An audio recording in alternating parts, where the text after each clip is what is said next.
Bueno, buenas noches a todos los que nos acompañan. Un lunes a esta hora, que quizás es un poco tarde, pero bueno, gracias por estar. El tema de hoy que nos convoca es el manejo del tratamiento de pie diabético en el primer nivel de atención. Quienes estamos aquí, quien me acompaña, el doctor Adrián Ramos, la licenciada Claudia Rodríguez y quien les habla, Adrián Marichal, somos integrantes de una unidad de heridas en la RAP de ACE en el primer nivel de atención, y vemos como muy importante este tema. Ha sido para nosotros un desafío comenzar a trabajar con heridas, y allí apareció una cantidad importantísima de pacientes con esta patología, con el pie diabético. Contarles un poquito brevemente sobre nuestra trayectoria como unidad de trabajo.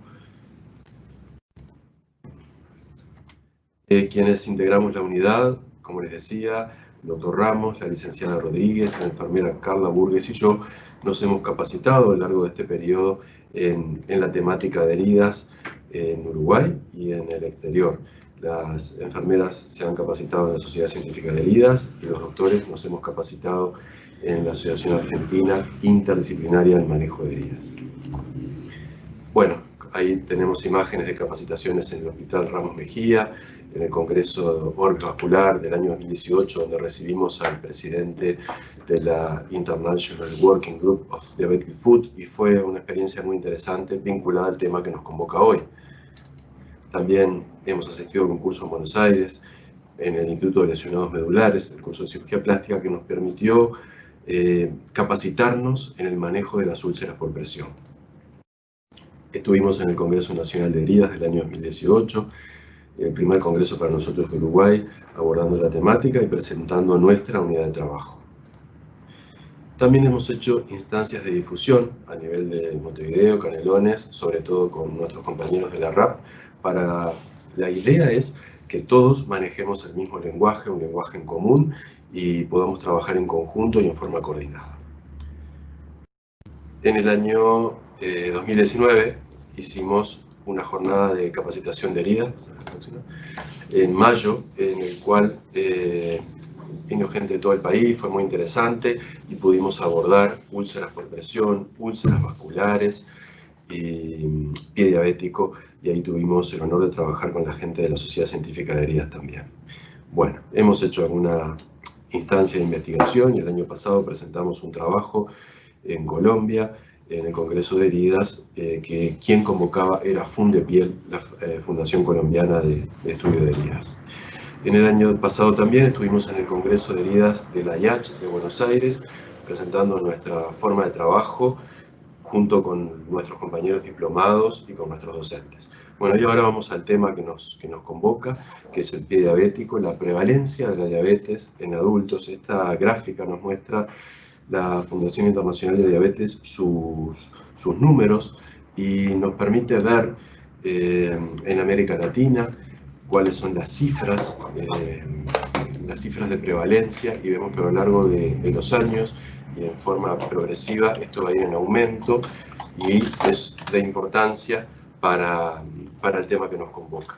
Acá tenemos algunos datos de la Fundación Internacional para el Estudio de la Diabetes, y plantea que en el año 2017 el estudio marcaba que el 50% de los diabéticos no están diagnosticados, que en América del Sur 2 de cada 5 pacientes no son diagnosticados, y que 1 de cada 5 personas mayor de 65 años padece la enfermedad. Estos datos son importantes y son reveladores para nuestra forma de trabajo, ¿verdad? En Uruguay no tenemos estudios quizá actualizados, no tenemos cifras profundas, pero las cifras que publica la revista de la LAD habla que en una población entre 20 y 79 años hay un total de 152.800 pacientes.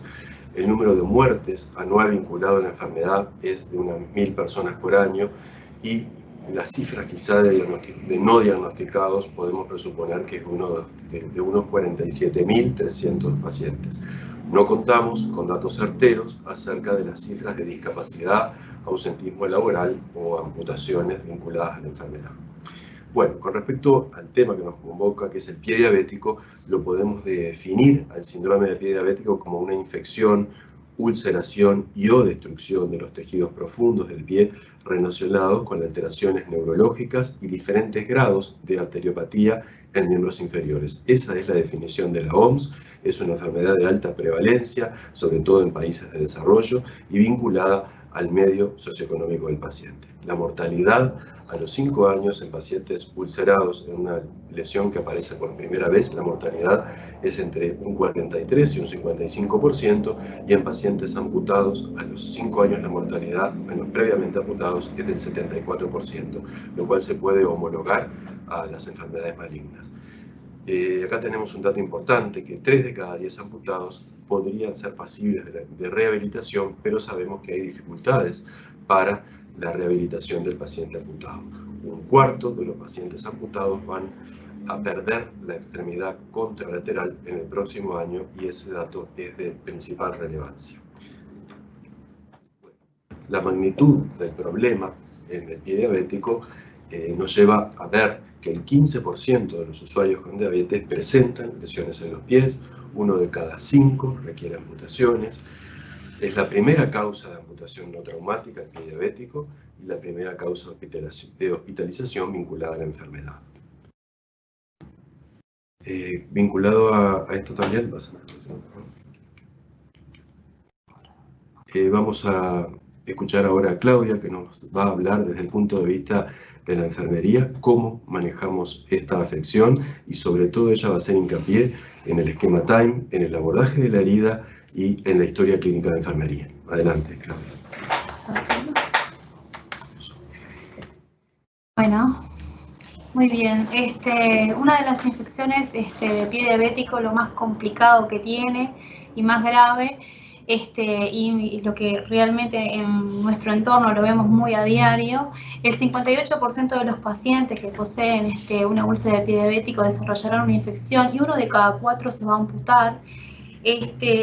Una de las cosas que realmente recurre todos los días a nuestros pacientes es que es de rápida presentación, o sea que si no actuamos en forma precoz y lo más pronto posible, las secuelas y la probable amputación de ese paciente va a ser lo más frecuente que ocurra, ¿no? Entonces tenemos presentaciones como este paciente que tuvimos en la unidad, que en realidad lo que fue enviado varias veces para poder hacerle una intervención rápida, y terminó con una amputación de los 4 dedos. Esto es lo diario. ¿Qué tenemos en el Uruguay? Y bueno, en el Uruguay tenemos una estadística que lo hizo la Asociación de Diabetes del Uruguay, que dice que hay 30.000 uruguayos que están con diabetes, que 1 de cada 10 son insulinodependientes, y esta estadística la tenemos desde el 2016, o sea, hay muchas cosas que todavía en cuanto al pie diabético y en cuanto al grado de amputación todavía no hay estudios o no se ha recabado la información suficiente que nos determine qué está pasando con nuestro entorno. Con respecto a lo internacional, tenemos varias campañas que se han promocionado por la Federación de Diabetes Internacional, que en realidad dice cuántos millones de diabéticos hay y cuáles son las implicancias, que la retinopatía es una de las complicaciones que tiene, las enfermedades cardiovasculares y la enfermedad renal y la neuropatía. Y una de las cosas que a medida que vaya avanzando las complicaciones macro y microvascular, hace que los pacientes tengan más dependencia de familiares y que su autonomía sea bastante limitada. Esto es otra de las campañas que había con respecto a que en ese año se determinaba que había que hacer como una pesquisa más a profundidad con la retinopatía. Y esto es lo que nosotros tenemos como en la unidad de heridas, que hace desde el 2015 que estamos trabajando. El aumento que ha tenido la concurrencia y el tratamiento de los pacientes con diabetes, con pie diabético principalmente. Tuvimos un grado en el 2019 de 21%, y en lo que va de año, a pesar de la pandemia, tenemos un 15% de pacientes con pie diabético. Así que el concepto más o menos ya lo destacó el doctor, así que no vamos a ahondar mucho en el tema, pero es más o menos lo que dice la OMS. En cuanto a las características que tiene, cuáles son los tipos de pie diabético que tenemos la úlcera neuropática, que es cuando se deforma en punto de presión, y generalmente es en el primero y en el quinto metatarso o en el calcáneo. Tenemos que en este tipo de úlceras el pulso está presente, o sea que en realidad sería por una deformidad, pero no tenemos alterado la parte arterial. En la úlcera neuroisquémica tenemos una necrosis inicial, laterodigital, por lo general su presentación, y tenemos alguna alteración en el pulso tibial. ¿tá? Es de progresivo, rápido y progresivo y un aumento del exudado. Pie diabético infectado tenemos ya una celulitis superficial con necrotizante, una presencia de osteomelitis. Generalmente se presenta en el primero, segundo y quinto dedo y tiene abscesos plantales.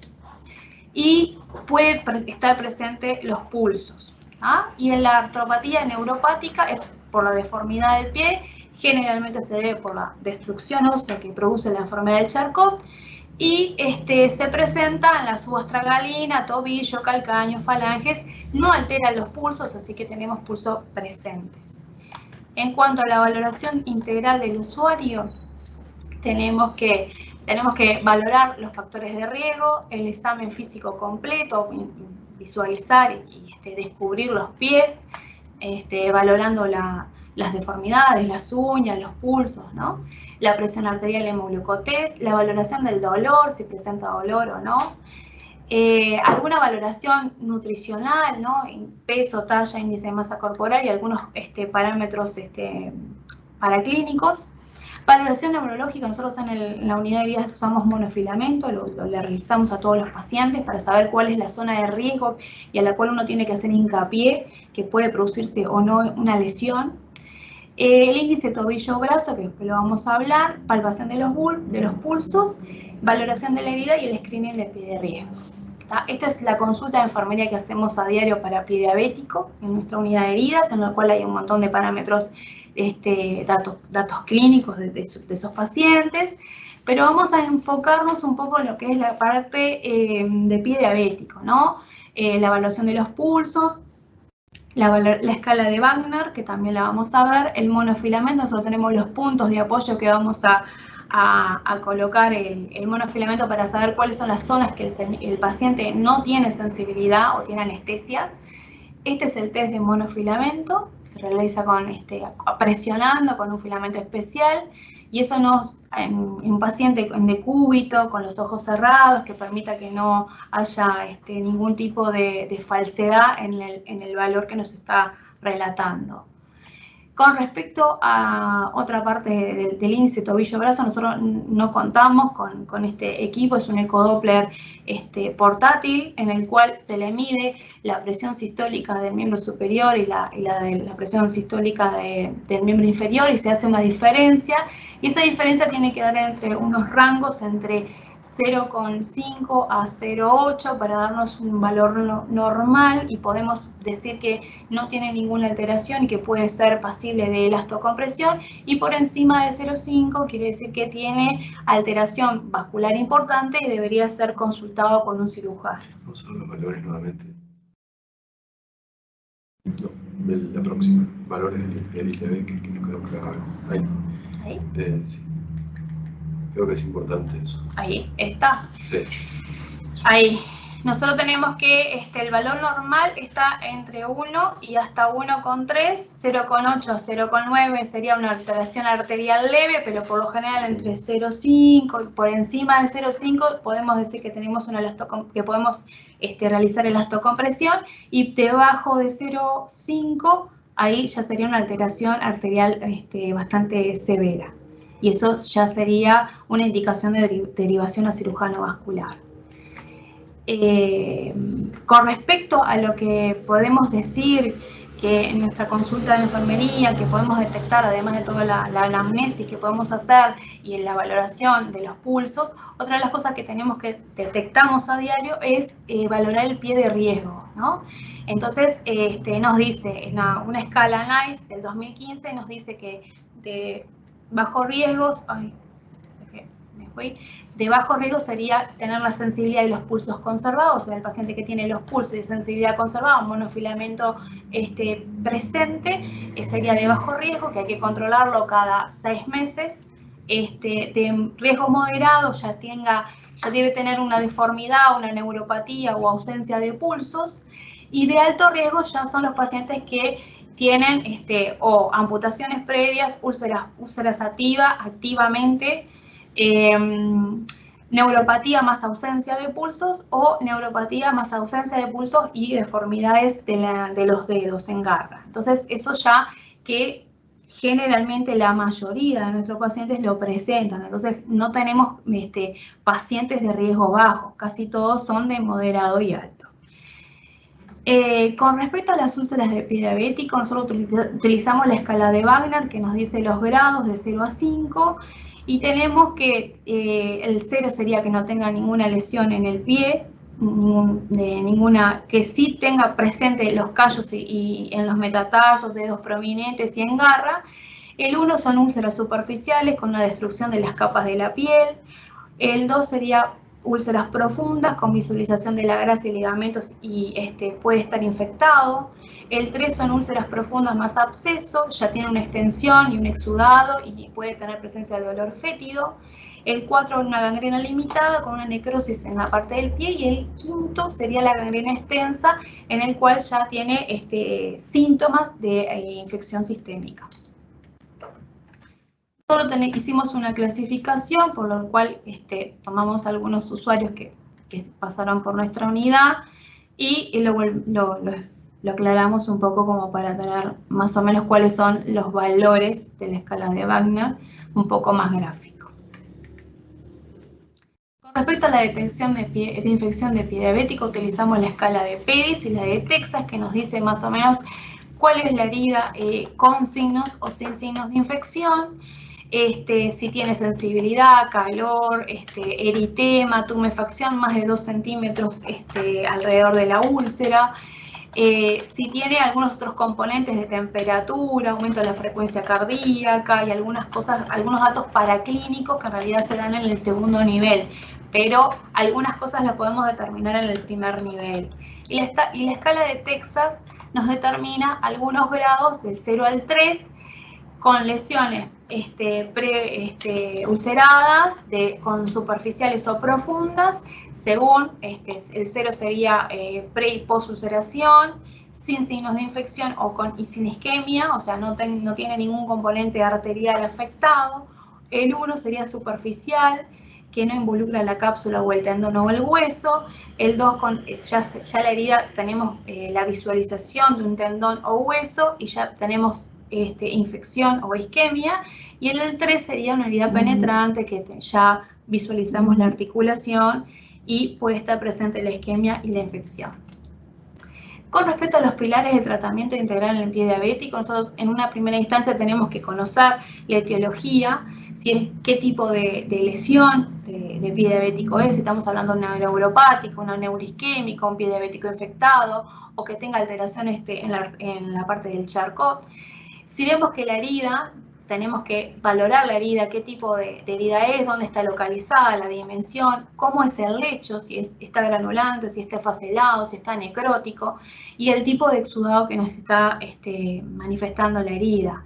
La presencia de dolor, nosotros valoramos la escala de EVA, y en qué momentos tiene el dolor el paciente, si es siempre, si es con la curación o si es con algunos movimientos en el día. Con respecto al control metabólico, bueno, realizamos el hemoglucotest, la pesquisa de cómo se administran las insulinas, si toma la medicación, el índice de la hemoglobina glicosilada si va en aumento. Eso manifiesta que el paciente puede tener adherencia o no a la parte dietética o el tratamiento farmacológico. Con respecto a la herida, nosotros utilizamos el método TIME para poder realizar la curación de herida y la preparación del lecho, en el cual la T significa el control de tejido no viable, la I la infección, la inflamación, la M el control de la humedad y la E el cuidado de los bordes. Con respecto al desbridamiento que se realiza para el control de tejido no viable, tenemos distintos tipos de desbridamiento: el cortante, el autolítico, el enzimático, el osmótico y el mecánico, que son los que más realizamos por lo general, ¿ah?, en la unidad. Una de las técnicas que realizamos con pie diabético y que es muy frecuente es la extracción de hueso, ¿tá? Es una técnica que al realizar la curación espontáneamente puede salir un secuestro óseo, y eso se envía a analizar. Y otra de las cosas que también se valora es si al realizar la curación nosotros tocamos la prueba de hueso positivo, ¿tá? Si con una pinza nos aproximamos a la cavidad, y si tocamos hueso quiere decir que la infección ha llegado hasta allí y el plan de tratamiento cambia. Con respecto a los desbridamientos cortantes, bueno, es lo que más realizamos en nuestra unidad, y el enzimático también. Autolítico a través de los hidrogeles, distintos tipos de hidrogeles. El desbridamiento mecánico es a través de una gasa, ¿no?, que se coloca y se adhiere, entonces al secar podemos levantar todo el tejido que es no viable. Obviamente que esto se puede realizar solamente en tejidos que no son granulantes. El desbridamiento por hidrolavado es a través de la punción de un suero y a la presión que uno puede eyectar a través de la fuerza del suero, del agua, permite que rompa ese tejido. Puede ser a través de distintos dispositivos o puede ser a través de un sistema de lavado con oxígeno, que es el lavado pulsátil. Con respecto a la infección y la inflamación, tenemos distintos tipos de productos que nos ayudan a controlar lo que es el biofilm, por ejemplo, la polisamida de biguanida, los apósitos con plata para la infección, los propóleos y la miel de manuka y los cadexómeros iodados nos permiten trabajar con la infección. Estos son algunos ejemplos de la biguanida.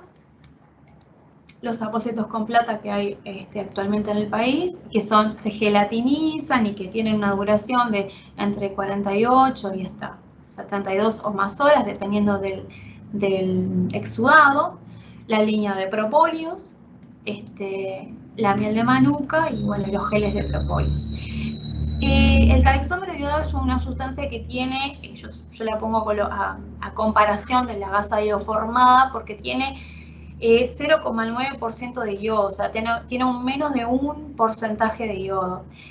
Y este porcentaje de yodo es el que está acorde con la repetalización del tejido, o sea, puede crecer tejido nuevo a estas concentraciones de yodo. Lo que no sucede con la gasa ioformada. La gasa ioformada la podemos utilizar cuando una infección es importante y en algunos días nos va a combatir la infección, pero como tiene 10% de yodo, no va a crecer ningún tipo de fibroblasto ni de ningún tipo de tejido granulante, y eso no nos va a permitir el cierre de la herida. O sea que para una infección compleja la podemos utilizar si no tenemos otra cosa, pero no podemos utilizar muchos días porque no va a ser viable la cicatrización. Para el control de la humedad, contamos con apósitos de distintos tipos de alginatos, son todos recortables y lo que hace es absorber la humedad. También existen los hidrocelulares, que son de diferentes tamaños y proporciones para los diferentes lugares, los taloneros, los sacros. Y lo que hace, también se utilizan mucho como protección para las úlceras por presión, ¿no?, que eso es algo importante también a prevenir en estos pacientes. Para el control de la humedad tenemos las cremas con zinc. Una de las cremas que tenemos es la de Mibis, que se coloca alrededor de la herida, en los bordes, y lo que permite es que el exudado no dañe más el resto de la piel, que está sana, íntegra, y permita que los bordes puedan ir cerrando la herida.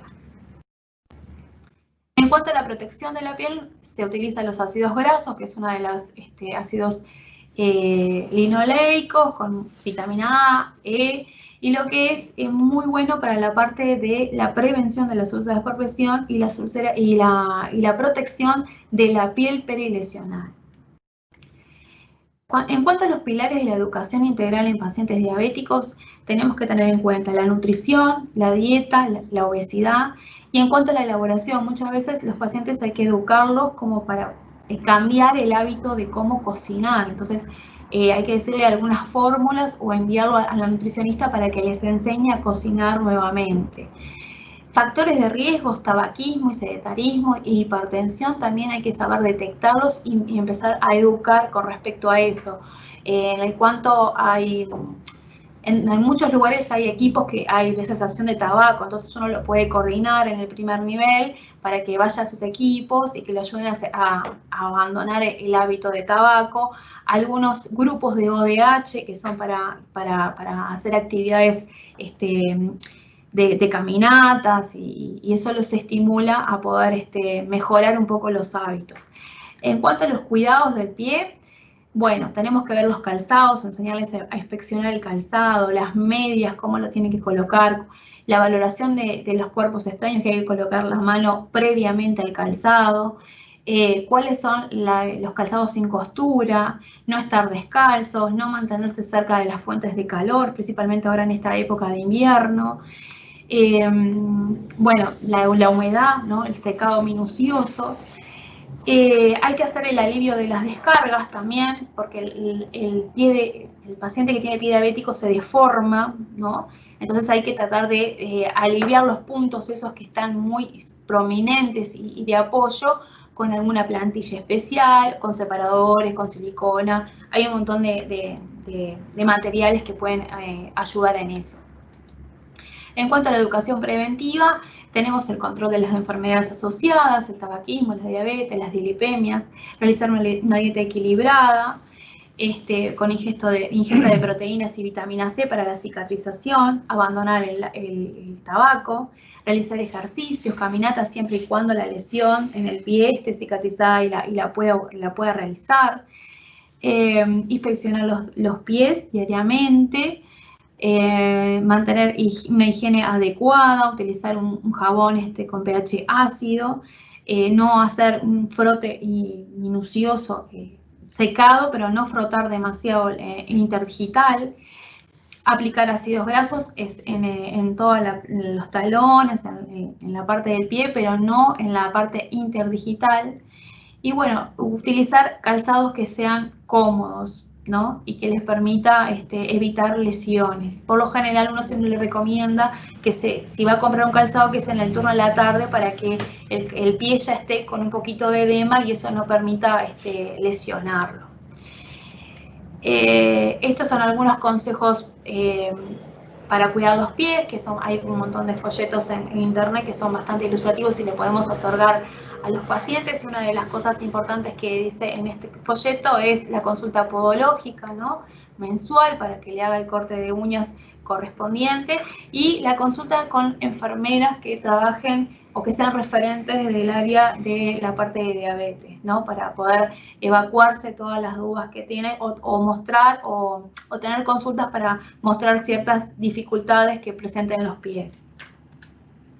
Tengo a un paciente que la evolución de la lesión es una úlcera neuropática, un paciente que era cuidador de coche y bueno, no sentía nada y mojaba el calzado y bueno, y apareció con esta lesión y a los días, se pudo a los 45 días casi terminar su cicatrización y a los 2 meses estar totalmente cicatrizado. Entonces una señora que tuvo una amputación de tercer dedo, que también no cicatrizaba por el hecho que tenía fibrinoso y necrótico, y bueno, a los 49 días ella estaba cicatrizada, que son pacientes que son de riesgo y que los tenemos que seguir.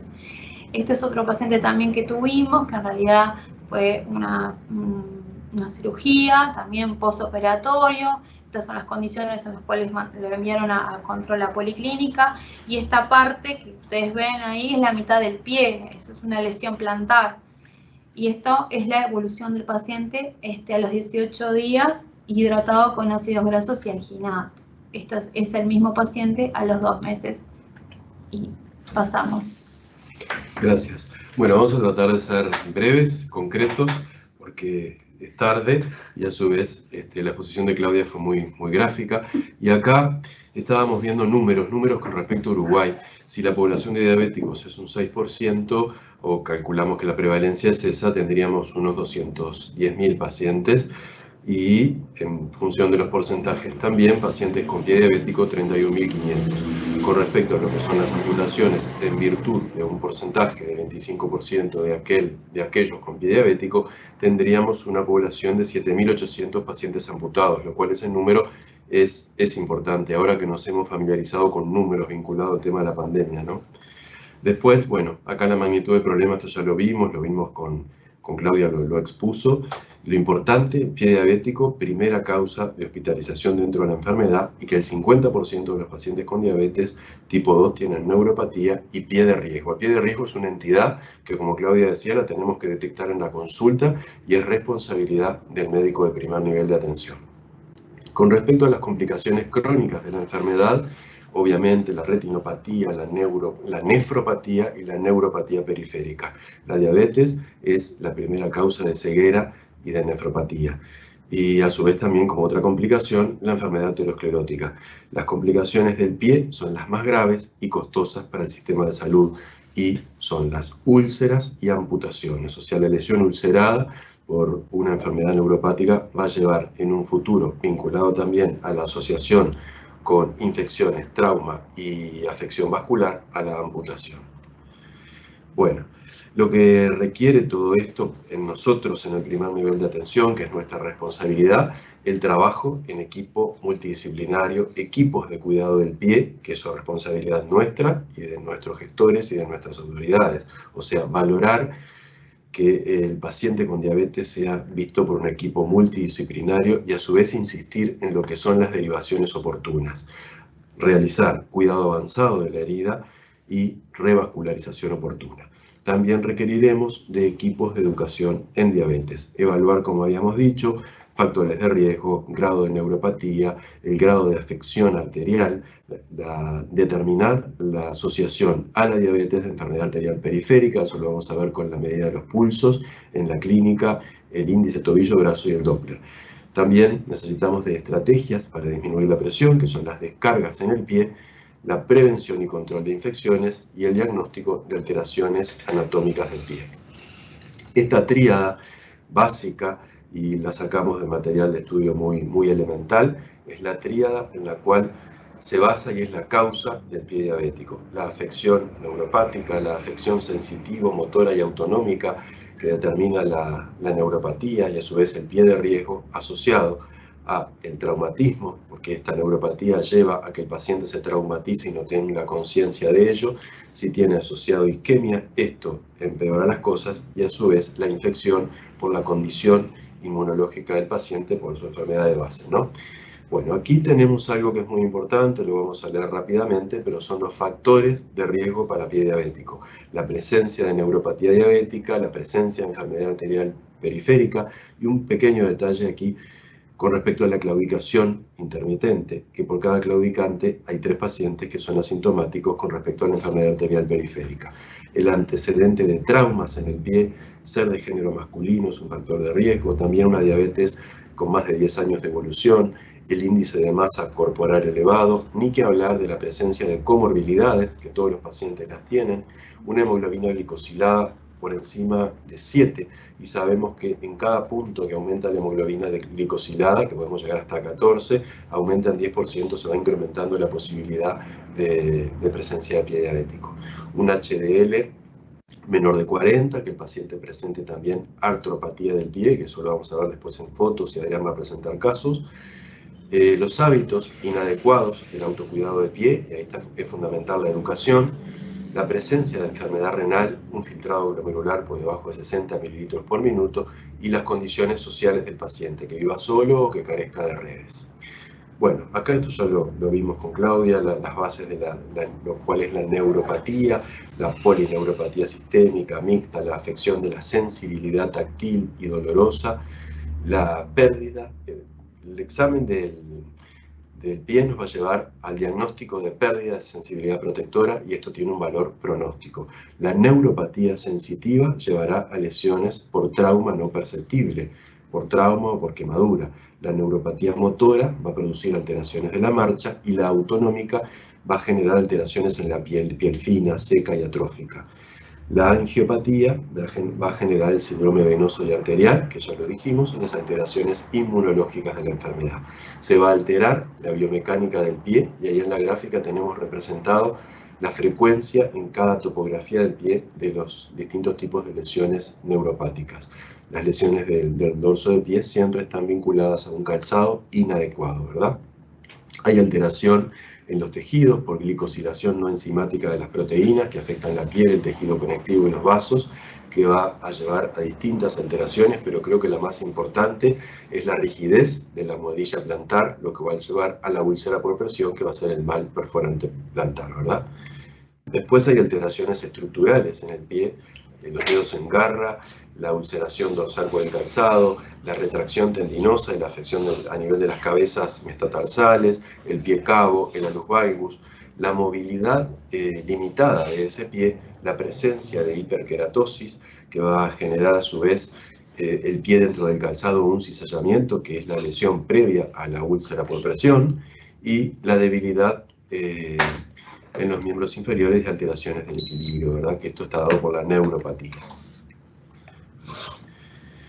Es importante esto, recibimos pacientes que tienen lesiones ulceradas previas. Cuando recibimos a nuestros pacientes seguramente ya tuvieron lesiones anteriores, y esto es importante. Una úlcera curada deja una cicatriz, pero no hay una reestructuración, no hay una rehabilitación de la piel, o sea, no se restituye el tejido normal. Ese tejido cicatrizal no va a ser funcional, es fibroso, tiene una elasticidad limitada, y esto genera la posibilidad de que nuevamente se ulcere en ese tejido que no es funcional, ¿verdad? Están las estrategias de prevención, que ya las vimos con Claudia, y les recuerdo esto, no nos olvidemos nunca, por favor, preguntar desde lo básico, como lo hacíamos en semiología, al paciente: se le duermen los pies, le arden, siente puntadas, ¿qué distancia camina sin dolor? Eso es lo básico, junto con la inspección y palpación de los pulsos, por favor. Los elementos claves sobre lo que nos vamos a basar en el tratamiento: obviamente inspección, exploración, identificar el pie de riesgo, informar al familiar, calzado adecuado y tratamiento de la patología no ulcerosa, y lo vamos a insistir porque esta es la responsabilidad de nosotros en el primer nivel. Valorar el calzado, inspeccionar el calzado, y después, obviamente, el examen físico, valorar la circulación, palpar los pulsos, que ahí está en rojo, detectar elementos de infección. Una lesión que tiene un eritema que tiene más de 2 centímetros por fuera del borde de la herida nos habla de importancia, la diferencia de temperatura, el dolor en pacientes que habitualmente no tienen sensibilidad habla de que hay una infección. Bueno, después valorar la neuropatía, y como elementos más importantes o más rebuscados, o a los cuales no accedemos, si pudiésemos hacer una baropodometría para estudiar las presiones del pie. Bueno, las complicaciones de la diabetes, entonces, las manifestaciones neuroisquémicas, la infección y la deformidad del pie son las afecciones que son la base del pie diabético, como decíamos. Acá tenemos los porcentajes importantes. Las úlceras neuropáticas son la causa seguramente en un 60% de los pies diabéticos, las neuroisquémicas de un 25 a un 40%, y las isquémicas puras de un 10 a un 15%. La úlcera neuropática, entonces, como importante y grande, ahí están las zonas de localización, se dan en los puntos de deformidad o prominencia ósea. Por eso a mí me gusta decir que es una úlcera por presión vinculada a la deformidad y a la enfermedad previa deformante del pie. Puede haber una perfusión arterial adecuada, pero se puede compartir con un paciente que tenga enfermedad arterial periférica. Como dato importante, semiológico y básico, el pie neuropático está caliente y seco. Seco por las alteraciones de la piel y caliente porque tiene pulso, ¿verdad? Y bueno, como último, las úlceras neuropáticas puras tienen mayor tendencia a curar pasadas las 20 semanas. Si el paciente no cura, hay que descartar infección, hay que descartar presencia de enfermedad arterial periférica. Por favor, que muchas veces fallamos en este punto, ¿verdad? Las úlceras neuroisquémicas están dadas por necrosis inicialmente seca. Habitualmente esas lesiones se dan en la región laterodigital, suelen progresar rápidamente a una necrosis húmeda y supurativa, complicada con infección. Los pulsos pueden estar disminuidos o abolidos, y es importante que si hay dolor y hay un grado de neuropatía, ese dolor nos habla de infección o de complicación. La localización habitual en el primer dedo o la superficie lateral del quinto metatarsiano, y también en el talón. El pie isquémico, a diferencia del neuropático, es frío y doloroso. Las úlceras neuroisquémicas, por una razón obvia, tardan más en cicatrizar y presentan con mayor frecuencia complicaciones y amputaciones posteriormente, ¿verdad? Bueno, con respecto a los gérmenes vinculados a las lesiones del pie diabético, hay distintos grados de infección. La celulitis superficial, en la cual se involucran los gram positivos, las infecciones necrotizantes, o cuando el paciente lleva más tiempo de evolución o hay más profundidad en la lesión, está la flora, participa la flora polimicrobiana. Y ni que hablar del grado máximo, la osteomielitis, que la localización más frecuente de esta es el primer, segundo y quinto dedo, puede cursar asintomática, y esto es muy importante, tenemos que tener presente que a veces una lesión es la punta del iceberg y por debajo puede haber una osteomielitis. Y como decíamos hoy, el secuestro óseo o la exteriorización ósea en el lecho de la herida tiene un valor predictivo cuando tocamos hueso en el examen. Con respecto a la etiología de las infecciones del pie diabético, por supuesto que es polimicrobiana, y acá tenemos una gráfica que es fundamental, que nos marca en función del tiempo, los gérmenes en función del tiempo y de la profundidad de la herida. En una herida aguda, como en otras heridas también no de causa diabética, los gram positivos están presentes, pero ya sabemos que a medida que se va cronificando van en ascenso otros gérmenes, el estafilo meticilino resistente, el enterococcus, las enterobacterias y flora polimicrobiana, así como la presencia de anaerobios y pseudomonas aeruginosa, ¿verdad? Entonces, cuando llegamos a enfrentarnos a una lesión, cuando tenemos sospecha clínica de complicación de una lesión. Y estos tips son fundamentales y los vamos a leer rápidamente. Cuando tenemos que ver una lesión y queremos saber por qué no evoluciona bien, cuál es la sospecha clínica la sospecha de complicación, son las úlceras que tienen evolución tórpida, a pesar del tratamiento adecuado. Ahí la falla puede estar vinculada a una causa infecciosa o a una causa arterial. Las úlceras con diámetro mayor a 2 centímetros, con una profundidad mayor a 3 milímetros, esto que es tan sencillo, nos habla de complicación o de seguramente que por debajo de ello puede haber una infección de partes blandas más importante o una osteomielitis. Las úlceras sobre relieves óseos adquieren gran importancia, la aparición, ni que hablar de signos inflamatorios, si hay un aumento del exudado, un cambio en las características del exudado, si aparece dolor, ni que hablar si visualizamos hueso o si lo podemos tocar con una punta roma estéril, haciendo la curación, es lo que se llama el probing to bone, que es un test positivo que habla de gran sensibilidad para el diagnóstico clínico de osteomielitis. La presencia del dedo de salchicha nos habla de una complicación y ni que hablar cuando hay úlceras fistulizadas, ¿verdad? Entonces, recibimos el paciente, lo importante para el médico de primer nivel es hacer prevención, estar alerta y dar buena consejería, pero también saber cuándo hospitalizar. Cuando vemos que una infección tiene elementos de severidad, obviamente cuando hay inestabilidad metabólica o hemodinámica, que nos habla de elementos sistémicos de infección e inflamación, cuando va a ser necesario un tratamiento intravenoso, cuando se requieran pruebas que no es posible hacerlas en el primer nivel, cuando el paciente tiene elementos de isquemia crítica o cuando falla el tratamiento ambulatorio, cuando el paciente es incapaz de cumplir su tratamiento y cuando es necesario mayor observación, ¿verdad? Son las escalas que ya las vimos con Claudia en función de la profundidad, sobre todo en la escala de Wagner, y acá yo me detengo mínimamente porque tenemos que manejar algunas de las escalas. La escala de Wagner es muy fácil de manejar, pero observemos algo.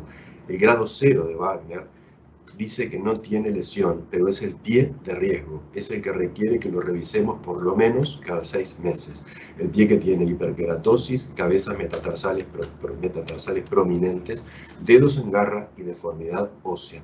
Ese pie es un pie de riesgo. Y ahí aparecen las lesiones más leves, como la úlcera superficial, hasta llegar a un grado muy extenso en profundidad y en gravedad. Tenemos que manejar esta escala, que prácticamente ya está en desuso, pero es muy importante, nos muestra la profundidad y elementos de complicación. Las escalas, acá tenemos Wagner nuevamente, y la clasificación de Texas que anexa a la profundidad elementos de infección o de isquemia o de infección e isquemia compartidos, sabiendo que el grado máximo es un es una escala de Texas grado 3, una herida que afecta hasta el hueso o la articulación, que tiene elementos de infección e isquemia. Lamentablemente esto es lo que vemos con más frecuencia en nuestra consulta. Tenemos otras escalas, como la escala de PEDIS, que tiene en cuenta la perfusión, la extensión en tamaño en centímetros cuadrados, la profundidad, elementos de infección y elementos de sensibilidad. También la escala de PEDIS tiene en cuenta elementos de respuesta inflamatoria sistémica, pero la que más nos gusta, la escala validada, que es la escala de Zanelian. Zanelian, me voy a detener acá porque es de suma utilidad y tiene mucho valor pronóstico, y creo que si bien es una escala validada, está poco difundida y nos ha servido de gran utilidad en el pie diabético en agudo, en el ataque de pie, para derivar. Pero para eso necesitamos que todos manejemos la escala. ¿Y por qué me gusta esta escala o por qué la utilizamos tanto? Porque muestra elementos anatómicos, la localización de la lesión, que tiene valor pronóstico a nivel del antepié, del medio pie o del retropié, lo cual tiene implicancias futuras, elementos agravantes, si hay elementos de isquemia, si hay afectación de tejidos y en qué profundidad, la topografía, si hay elementos de infección, el área, que tiene mucha importancia, cuántas son las afectadas, porque muchos de nuestros pacientes tienen una lesión inicial y una lesión satélite, una lesión secundaria, y eso nos habla de una eventual fistulización entre esas dos lesiones. La presencia de edema, que también es un elemento de complicación, y en qué fase de la cicatrización se encuentra la herida. Generalmente las vemos en un estadio avanzado, con tejido faselado. También si nuestro paciente tiene elementos de neuropatía, que seguramente lo tiene. La escala de Zanelian nos permite clasificar al paciente en leve, moderado, grave, y el paciente grave tiene un gran riesgo de amputación y un gran riesgo de vida con muy mal valor pronóstico, obviamente.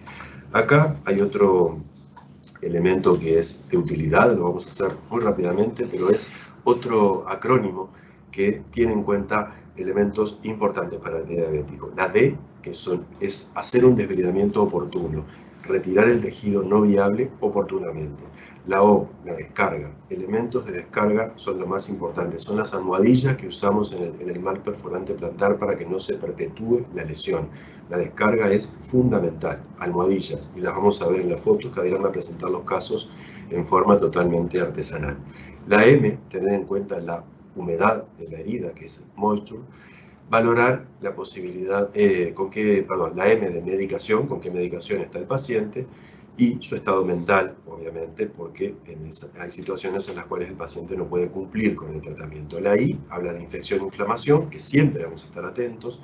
El estado nutricional de nuestro paciente, que va a estar implicado directamente con su enfermedad y con la solución de la herida. El estado arterial, si hay una insuficiencia arterial, por favor, y esto lo recalco porque muchos de nuestros pacientes no evolucionan por una enfermedad arterial periférica asociada. La aplicación de técnicas avanzadas, que no las vamos a tratar ahora, y la presencia de edema, obviamente. Bueno, acá nosotros ya lo vimos y Claudia lo planteó, clasificar los riesgos del pie, obviamente. Cuanto más riesgo tiene el pie o cuanto más complicaciones, lo tenemos que revisar más a menudo, ¿verdad? Estas son escalas que ya no tienen tanta importancia porque hablan nuevamente del Wagner y de la clasificación de la claudicación. Entonces, ver en nuestro paciente que tiene una lesión si no tiene lo que se llama el síndrome de respuesta inflamatoria sistémica. Un paciente con un cuadro infeccioso de pie, si tiene dos o más de los siguientes elementos, tiene elementos de respuesta inflamatoria sistémica, y esto habla de potencial gravedad. Si el paciente tiene fiebre o hipotermia, si la frecuencia cardíaca es mayor a 90, si la frecuencia respiratoria está en un estado de polimnea, si hay una disminución de la PCO2 en la gasometría, o si tiene una leucocitosis o leucopenia, y el valor de la glicemia también tiene un valor que implica situación de gravedad. Con respecto al compromiso óseo en las lesiones, si nosotros vemos una lesión que parece inocente, tenemos que siempre estar pensando que esa lesión puede haber comprometido hueso, y para eso es de valor la leucocitosis y es muy fácil para nosotros pedir al paciente ulcerado una velocidad de eritrosedimentación y un PCR, y ahí están los puntos de corte. Una placa simple nos permite valorar la posibilidad de una osteomielitis asociada, sabiendo que la imagen de la placa aparece tardíamente y nos va también a servir para valorar la evolución. Lo ideal sería tener una resonancia, que a nuestro nivel no está indicado, no es posible, y la posibilidad en los centros que existe cuando obtenemos huesos de hacer una biopsia. Bueno, volvemos a esto, que es lo que no queremos que ocurra, la asociación de estas tres lesiones, y bueno, vamos a ir a la clínica del pie diabético. Esto también sería de utilidad, pero lo vamos a pasar rápidamente, les podemos hacer llegar después la presentación, y habla en grado los distintos dispositivos que se usan para mitigar la progresión del pie diabético en función del pie de riesgo, ¿verdad? Y aquí me parece muy importante esto. Cuando sospechamos que hay hueso infectado en la lesión de nuestro paciente, hay tres niveles de hueso afectado. El hueso vivo, que no tiene isquemia, que su tratamiento va a ser antibiótico-terapia a dosis alta por un tiempo prolongado, cuando hay compromiso de hueso sin isquemia. Le sigue el hueso vivo con isquemia. Este paciente va a requerir revascularización y un plan de antibióticos, pero en el primer nivel lo tenemos que tener presente siempre. No sé si ven el punto superior, en rojo, hueso muerto, que va a requerir obviamente una cirugía de resección, una toilette quirúrgica. Como lo vimos, la frecuencia de las lesiones de pie vinculado a su causa, las isquémicas puras son el 15%, las neuropáticas el 35%, las neuroisquémicas el 50% y las infectadas el 60%. Y así como hay distintos tipos de lesiones, hay distintos tipos de ataque de pie. El ataque de pie isquémico, el neuropático o el infeccioso. Y cada uno tiene un tratamiento diferente. Lo que tenemos que estar alerta es para derivar oportunamente. En esta diapositiva me parece muy interesante cuando nosotros nos enfrentamos a uno de nuestros pacientes con una lesión de pie, si el paciente tiene signos clínicos inflamatorios. PTB es probing to bone, o sea, llegamos a tocar hueso en el examen de la lesión. La placa muestra alteraciones a nivel perióstico, a nivel del propio del hueso, y hay una velocidad de eritrosedimentación aumentada. Estos son elementos de que seguramente haya una osteomielitis en este paciente. Si el paciente tiene signos clínicos, tiene signos clínicos menores, se toca hueso en el examen de la lesión, la placa es muy inocente, pero la velocidad de eritrosedimentación está aumentada, hay que considerar la posibilidad de una biopsia o por lo menos mantenerlo en control a este paciente que puede desarrollar una osteomielitis o puede estar en vías de desarrollo. En el paciente con signos clínicos inflamatorios positivos, no tocamos hueso, la placa es inocente, la velocidad de eritrosedimentación normal, obviamente este paciente que tiene solo signos clínicos inflamatorios, no vemos o no tocamos hueso en la herida, la placa es negativa y la velocidad normal, seguramente es una infección de partes blandas, pero la tenemos que vigilar porque se puede complicar con una osteomielitis, entonces le vamos a repetir la placa a las 3 semanas. Un paciente con signos inflamatorios, en el cual tiene una placa alterada y una velocidad de eritrosedimentación normal, seguramente sea un pie de Charcot que tiene calor, rubor, edema y quizá no tenga lesión, pero tenga signos inflamatorios, no tenga lesión abierta, pero tenga signos inflamatorios, ese quizás sea el pie de Charcot. Bueno, para cerrar osteomielitis o rápidamente abordarla, la osteomielitis se caracteriza por una velocidad de eritrosedimentación elevada, una proteína C elevada. Si existe o si vemos hueso, mejor dicho, o tocamos hueso en la curación, eso seguramente nos hable de que tenga una complicación osteomielítica. Si hay un secuestro óseo y tomamos una muestra para el laboratorio. En la placa, importante esto, en la placa de osteomielitis, erosión en el periósteo, una lesión lítica que aparecerá cuando hay una destrucción de más del 40% del hueso, ¿verdad? El tratamiento de la osteomielitis puede ser seguramente una toilette quirúrgica o quizás se pueda tratar solamente con antibióticos, pero tenemos que estar alerta para derivar a este paciente, ¿verdad? El tratamiento antibiótico de amplio espectro, con antibióticos que tengan buena penetrancia en el hueso, como las quinolonas y la clindamicina, por lo menos por 6 semanas. El pie de Charcot, que es el pie neuropático con deformación, que hay elementos de fragmentación, destrucción de hueso, tiene antecedentes traumáticos, es el paciente con pie diabético que se traumatiza, que tiene neuropatía, que deforma la arquitectura, que tiene signos fluxivos en un pie que no tiene úlcera. Signos fluxivos en un pie diabético que no tiene lesión ulcerada seguramente es un empuje de enfermedad de Charcot. Algo propio del pie diabético, pero no exclusivo. El tratamiento del Charcot es reposo y adecuada descarga. Descarga que vamos a ver después, que puede ser una bota, la walking. Acá es uno de nuestros pacientes con un pie deformado, un pie de Charcot, pero que a su vez comparte una secuela de una fascitis plantar, un cuadro infeccioso, y en la placa de este paciente vemos la secuela de su osteomielitis, que es realmente ostensible, y la deformidad del pie se ve también en la segunda placa, ¿verdad? Bueno, y esta es la clasificación de ITSA, de la Asociación Infectológica Americana, con respecto a las infecciones del pie, y para ser gráfico y claro, una infección leve son las celulitis, que tienen un eritema por encima de 2 centímetros por fuera de la lesión, está limitada a la piel o al tejido celular subcutáneo. La lesión moderada tiene la celulitis con ese eritema, compromete ya estructuras más profundas, el tendón, el músculo o la articulación, y seguramente haya también un absceso en profundidad. Puede estar acompañada de una gangrena. La lesión severa es la que tiene inestabilidad hemodinámica, hipotensión, hiperglicemia, uremia, acidosis metabólica, como veríamos, alteración del estado mental, vómitos, leucocitosis, son los elementos sistémicos de infección. Y tenemos como dato importante que se ha incorporado la osteomielitis dentro de la clasificación dentro de lo severo para ITSA en el año 2019. Los tratamientos, los vamos a ver ahora en breve, pero nos vuelve a marcar esta gráfica cómo va evolucionando la gravedad a medida que se va profundizando la lesión y expandiendo en el pie. La infección leve, un tratamiento de 10 días seguramente va a ser efectivo si era una infección leve o una celulitis. Ampicilina sulbactam, 750 miligramos cada 12 horas, o timetoprim sulfa asociado a moxifloxacina o levofloxacina.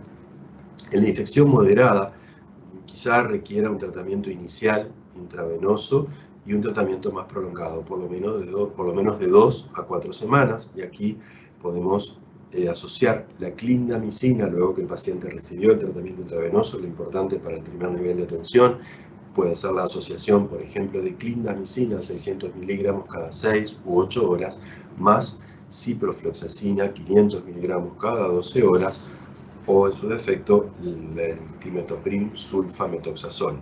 En realidad, lo ideal es que esto esté ajustado a las investigaciones bacteriológicas del centro donde estamos trabajando. Sabemos que a veces eso no es tan sencillo, pero bueno, en realidad lo debemos decir porque así es. También podemos aplicar la moxifloxacina a 400 miligramos día. Bueno, y ahora Adrián nos va a presentar casos clínicos, que creo que es la parte más entretenida y más dinámica. Bueno, buenas noches. Gracias Adrián y Claudia.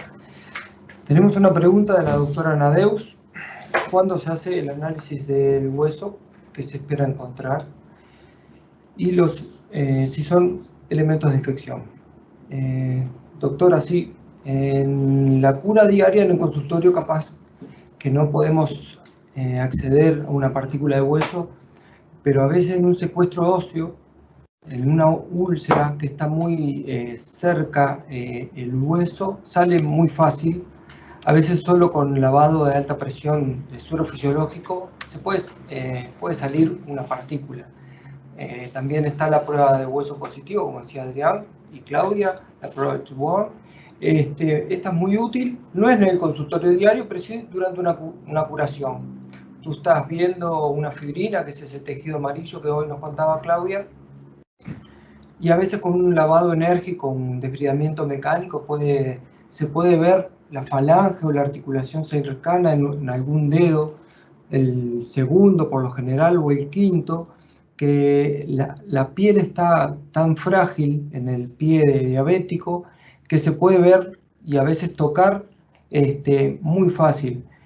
Tal vez hace falta un poquito más de ojo clínico y entrenamiento, pero se puede lograr. ¿Qué podemos encontrar? Elementos de infección, sí.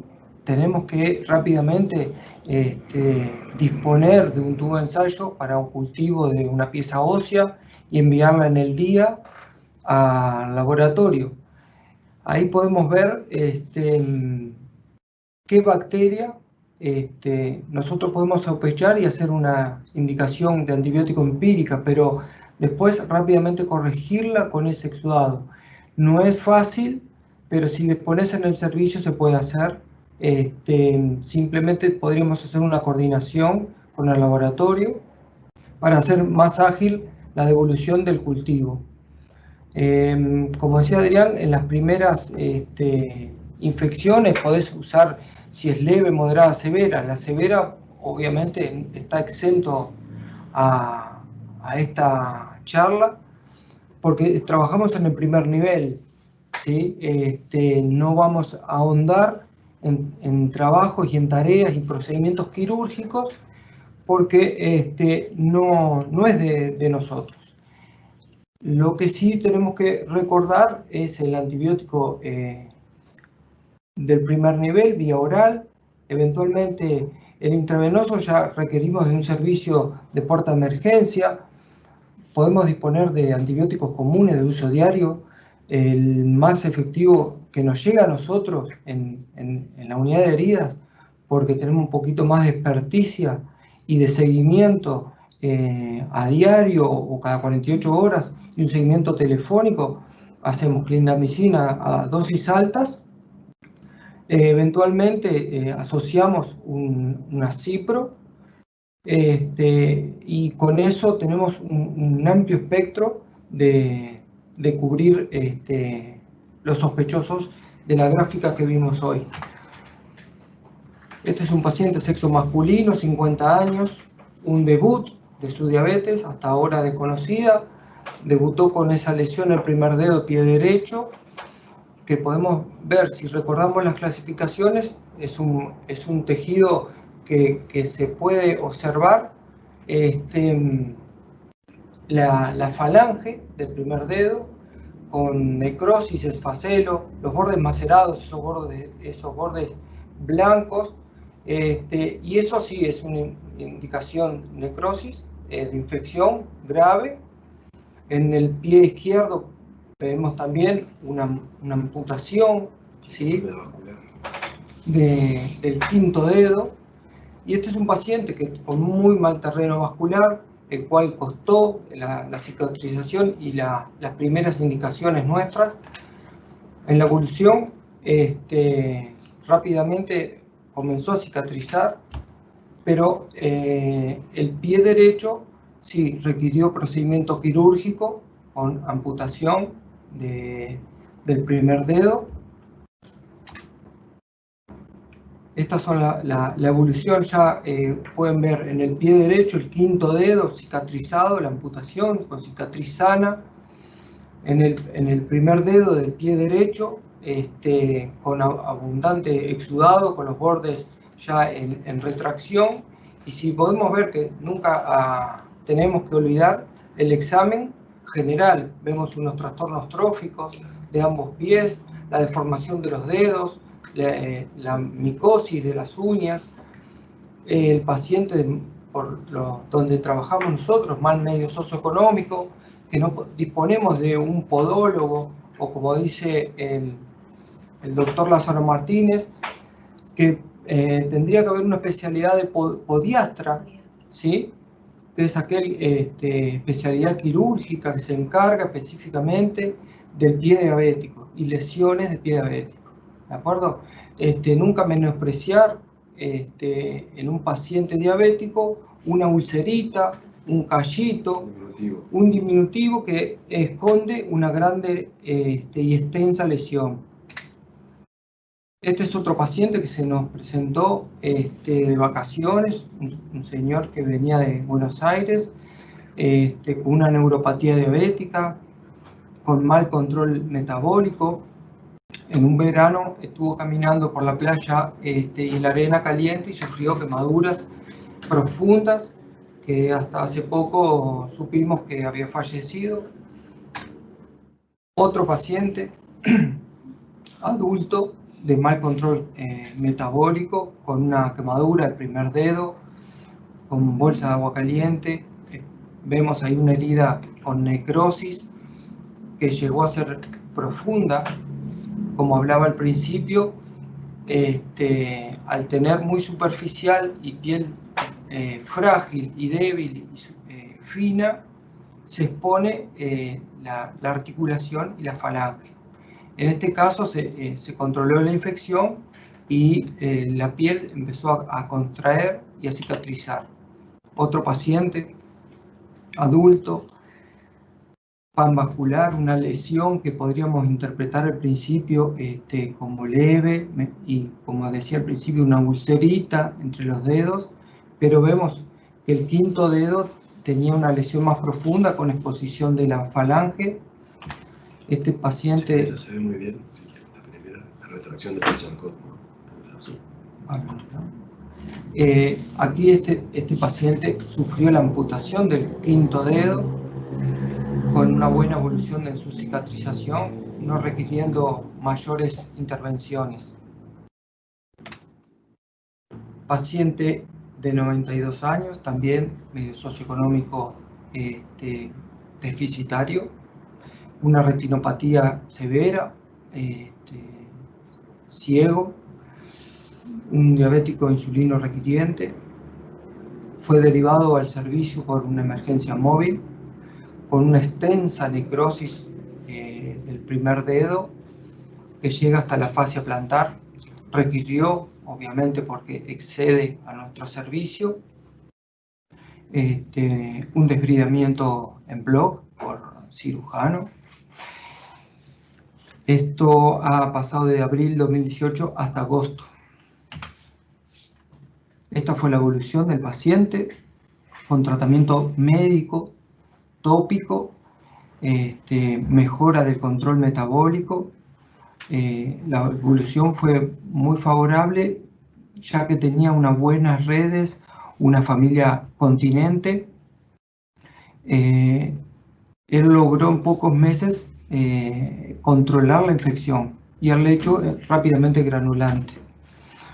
Este es otro paciente, todo un desafío, 42 años, un diabético insulino requiriente con dislipemia, trombosis venosa profunda, algo que es de importancia, y no olvidamos los médicos de primer nivel, disfunción eréctil. Eso nos habla de su patología vascular de base, con un control metabólico por momentos bueno, con una adherencia al tratamiento aceptable y una aceptación de los tratamientos médicos de la unidad por parte del paciente. Así lo recibimos, con una herida plantar con bordes muy macerados, que rápidamente se controló la humedad, ¿sí? Pasamos de un borde macerado blanco al lecho granulante rojo y control de los bordes. Ahora vamos a ver cómo ha ido la evolución, y esta es parte de la experticia de la licenciada, que entre arte y artesanía y Art Attack controlamos un paciente por medios socioeconómicos muy deficitarios, el del paciente y el nuestro. Logramos hacer una descarga, la posibilidad de que apoyara el paciente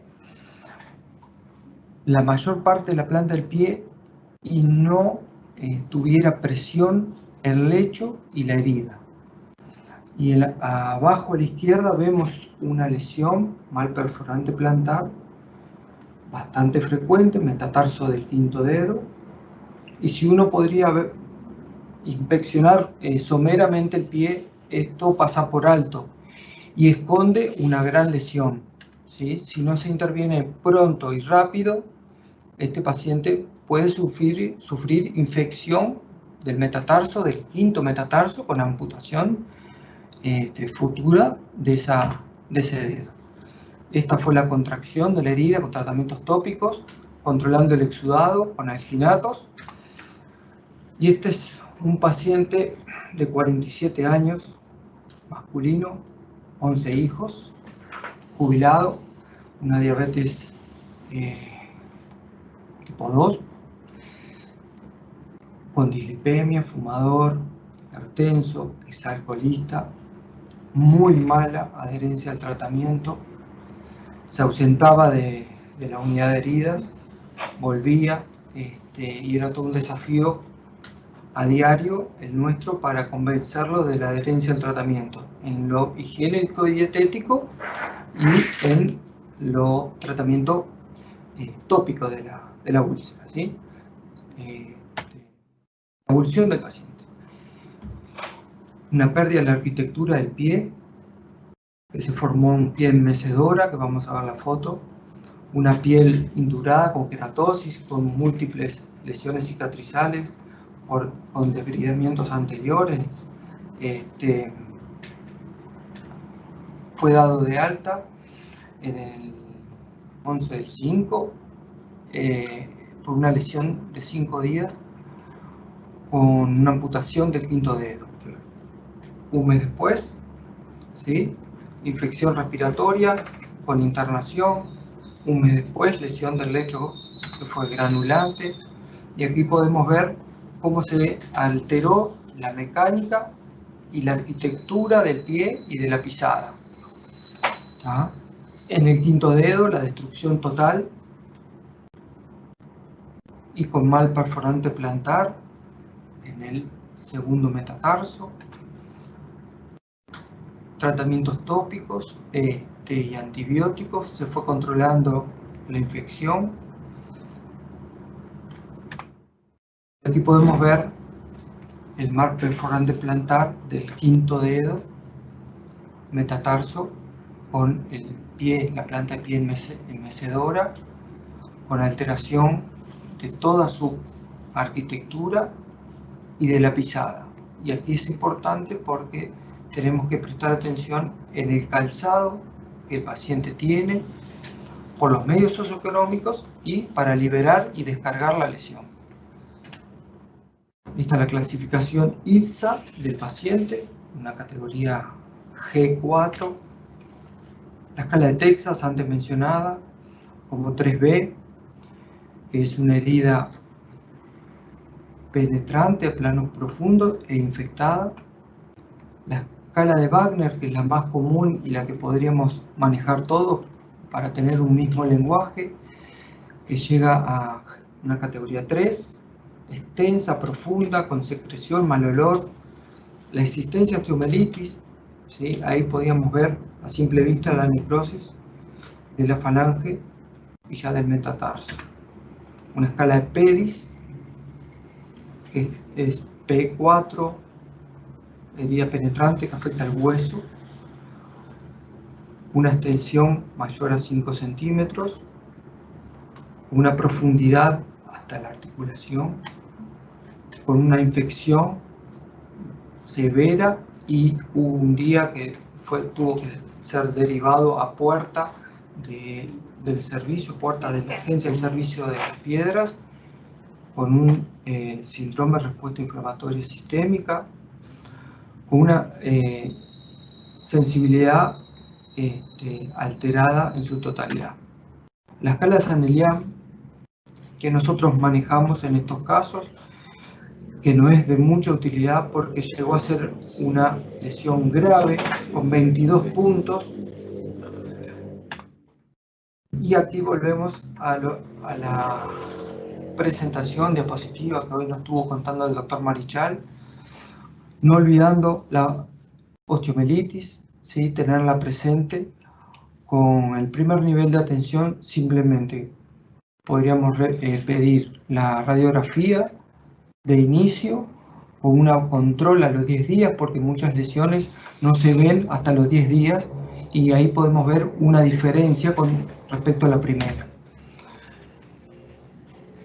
Un paciente de 40 años, diabético no insulino requiriente, con un descontrol metabólico, nos llega al servicio con 2 mal perforantes plantar, metatarso el primer dedo y del quinto, y como le empezaba diciendo, una ulcerita, un callito.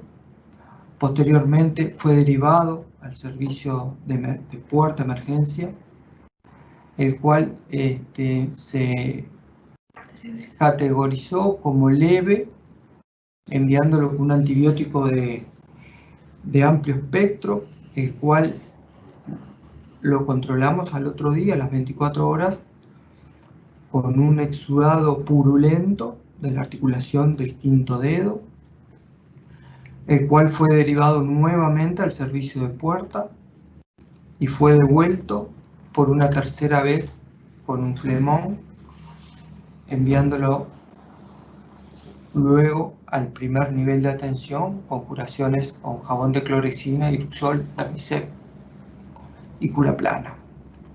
En esta alta paciente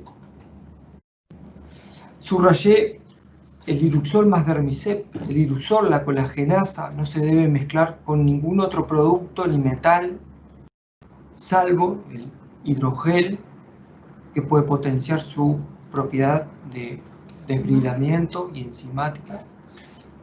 El resto está contraindicado porque los metales y cualquier otro producto tópico neutraliza el efecto de la colagenasa.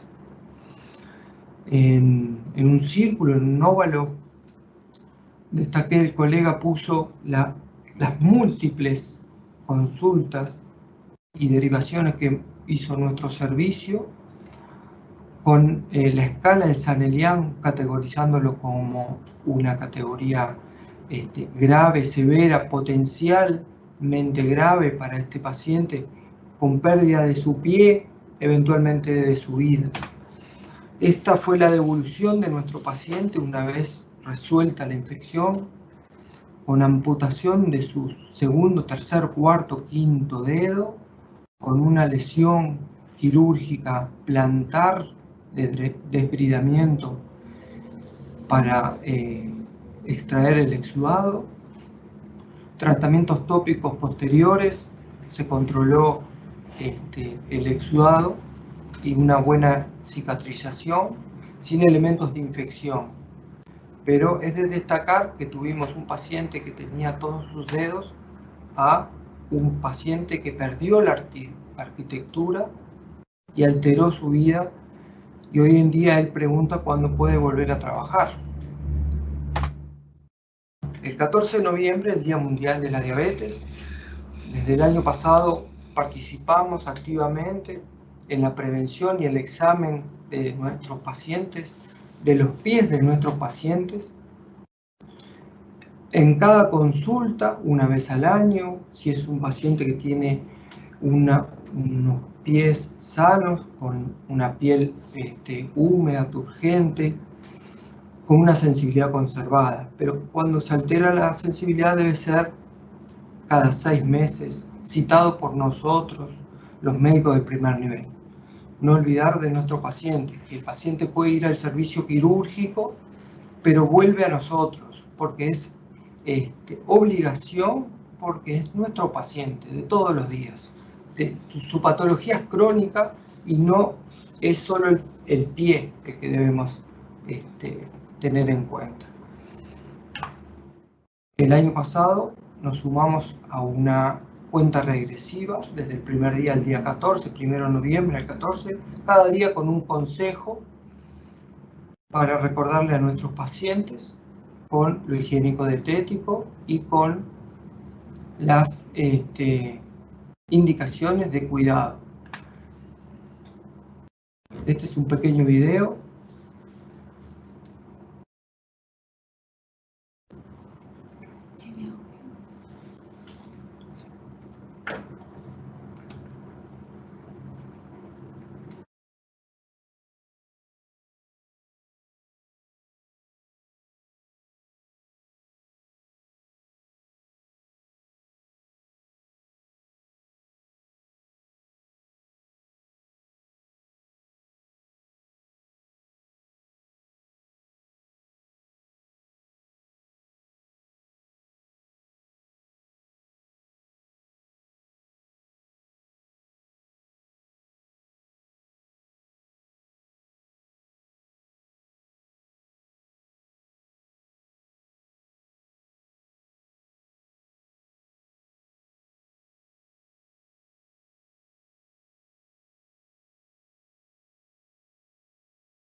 Contestando algunas preguntas que quedaron al final, agradecerles la presencia a esta hora de la noche y con la nueva normalidad de la pandemia, en un sistema de trabajo nuevo para todos nosotros, del primer nivel de atención, desde vía web.